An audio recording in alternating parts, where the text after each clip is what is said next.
ሰላም ጤና ይስጥልኝ። ዛሬ መጋቢት 1 ቀን 2018 መላው ዓለም በድንጋጤ ውስጥ ይገኛል። በመካከለኛው ምስራቅ ከፍተኛ የተባለ የጦርነት እሳት መንፈሳዊ መሪ አያቶላ አሊ መገደላቸው ተከትሎ አካባቢው ወደ ከፋ ግጭት ውስጥ ገብቷል። እስራኤል፣ አሜሪካና ኢራን እርስ በእርስ እየተደበደቡ ሲሆን ጥቃቱ ወደ ዱባይና ኳታርም ተስፋፍቷል። ዝርዝሩን ይዘንላችሁ ቀርበናል። አብራችሁን ቆዩ። ዛሬ እሁድ ማለዳ ላይ የኢራን መንግስት ሚዲያዎች እጅግ አስደንጋጭ ዜና አውጥተዋል። የሀገሪቱ ከፍተኛ መሪ አያቶላ አሊ በቴህራን በሚገኘው ቢሮአቸው ላይ በተሰነዘረ ጥቃት መግደላቸው ተረጋግጧል። የቢቢሲ የሳተላይት ምስሎች እንደሚያሳዩት በቴህራን የሚገኘው የመኖሪያ ቢሮ እና መኖሪያ ግቢ በከፍተኛ ሁኔታ ወድሟል። እስራኤል እና አሜሪካ በጋራ በሰነዘሩት በዚህ ጥቃት 24 የኢራን ክፍለ ሀገራት ኢላማ ተደርገዋል።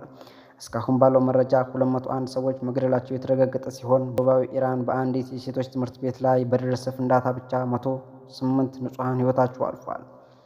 የመሪዋን መገደል ተከትሎ ኢራን ታይታ የማይታወቅ የአጸፋ ጥቃት ሰንዝራለች። በመቶዎች የሚቆጠሩ ሚሳኤሎችና ድሮኖች ወደ እስራኤል ተተኩሰዋል።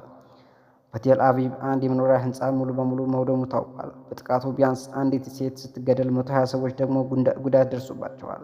የእስራኤል ከተሞች በሳይረን ድምፅ ተውጠዋል። ህዝቡም ወደ መደበቂያ ቦታዎች እንዲገቡ ተደርጓል። የኢራን አብዮታዊ ዘበኛ ሬቮሉሽናሪ ጋርድ ጥቃቱን ወደ አሜሪካ የጦር ሰፈሮች አስፋፍቷል። በባህሬን የሚገኘው የአሜሪካ 5ኛ የባህር ኃይል ክፍለ ጦር እና ሌሎች በገልፍ ቀጠና የሚገኙ የአሜሪካ የጦር ሰፈሮች ኢላማ ተደርገዋል። በተጨማሪም በጣም የሚያሳስበው ደግሞ ጥቃቱ ወደ ሲቪል አየር ማረፊያዎች መዛመቱ ነው።